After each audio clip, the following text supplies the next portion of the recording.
It's Faith in Finance. We love our Friday feature with the amazing Drew Blazsik, who's been talking about Pope Leo the 13th. Hey, good morning. How's it going? Good morning, Drew. Good. How are you this morning? Doing really good. Just enjoying the weather. It looks a little nicer than it has been, kind of, and a lot of rain, a lot of sports with the kids. So, yeah. So nothing like a wet soccer sports? field. Are we track and field? I wish we would do right track. I like track, but it's like soccer, Yeah. which I never played. Yeah, me. I could never off get sides. the Like what I always wanted to I don't grab know the what's ball. going on. You know, they won't let you grab the ball with your hands. Like, Baseball yeah, baseball, and then flag football. Cool. Oh, there you go. Good stuff. But hey, okay, so just a couple things. Just want to do a little market update. So the U.S. and China made that deal going on. Yeah, right. And just want to talk about real quick is that everybody always freaks out about small little things that happens. But if you look at what happened in the market, once that happened, the market jumped right up. It's like nothing, like they said, trillions of dollars left the market. And then all of a sudden they made this deal, and now it looks like it as nothing happened before. It's you draw a straight line, it looks like everything is good. Yeah. And it's kind of crazy with that. Like everything went back up, but they made deals with the tariffs that China and the U.S. Bitcoin is about 104,000 now, and then also gold is skyrocketed 3,200 an ounce. Wow. My God. I used to own some gold ETFs, and I got rid of them when it was like 22. Big mistake. I'm waiting for 10. Like if 10 ever takes off, man, I got a lot of 10. 10. Yeah, I don't know. I could never afford gold or silver, so I bought 10. And I'm like, come on, I got pounds and pounds of it. And I'm sure you guys heard Pope Leo the 14th talk to the Cardinals. Yeah. And I thought this was pretty cool because everybody kind of wondered why did he pick the name Leo the 14th. So he addressed his initial address to the College of Cardinals. Pope Leo the 14th explained that he chose the name Leo. I was wondering, what was the reason? Leo the Great? Yeah. Leo the 9th? I don't know anything about. I mean, what was it?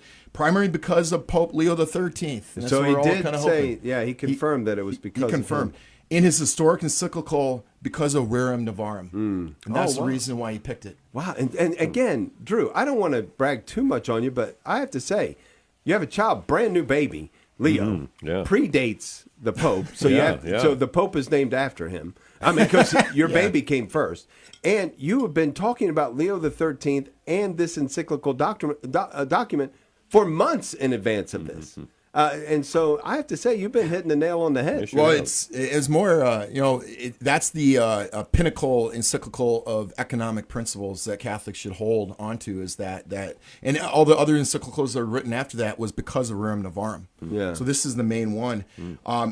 So, and Pope Leo the 14th, he drew parallels between the era of current challenges posed by developments of AI he was talking about, and how that was during the revolution, or the with the changes of economics, when you had socialism was coming up, you had the capitalism that took it out of that system that was in the 1500s. So you had all those major revolutions happening at the time. So you want to write these principles, and now he's drawn parallels what's going on today. So to me, that's very exciting. Yeah.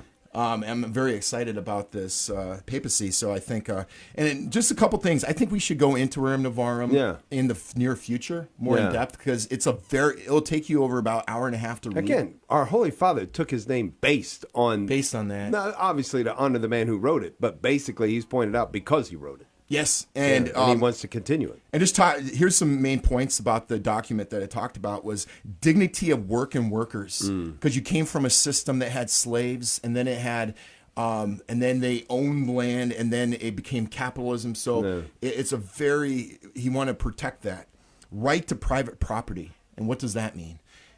Rejection of socialism and condemned communism. Now, this was before communists really took hold, but socialism, communism was that revolution was coming up. The role of the state, right to the just wage, right to form unions, which is kind of interesting. Yeah. Now, a lot of unions later on in history got taken over by Marxist ideas later on, but there's a really a principle there. Duty of employers. And look, I think it's good to point out, because sometimes this document gets some negative press because of what people did with it later. But what it pointed to was the dignity of each individual and the worker done well. this is a fabulous explanation of that value. And if you go to those Catholic societies, it's really like the guilds. When they had those society, they had a connection with the workers and how they found jobs, and that's what he's talking about.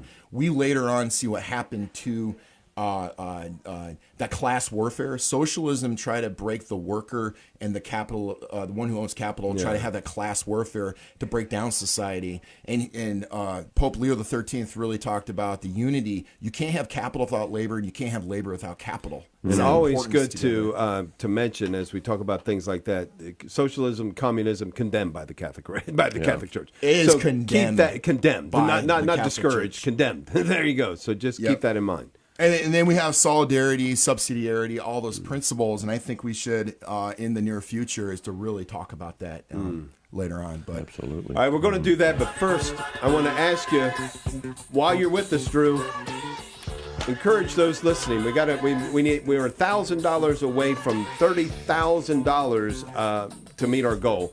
It sure would be great to get to that, to raise that last $1,000 as we head to the top of this hour. Yeah, as a finance expert, we're looking for your reasons for people to call. Let's take your money out of usury, right? And let's donate it to good things, right? I love that. No interest bearing.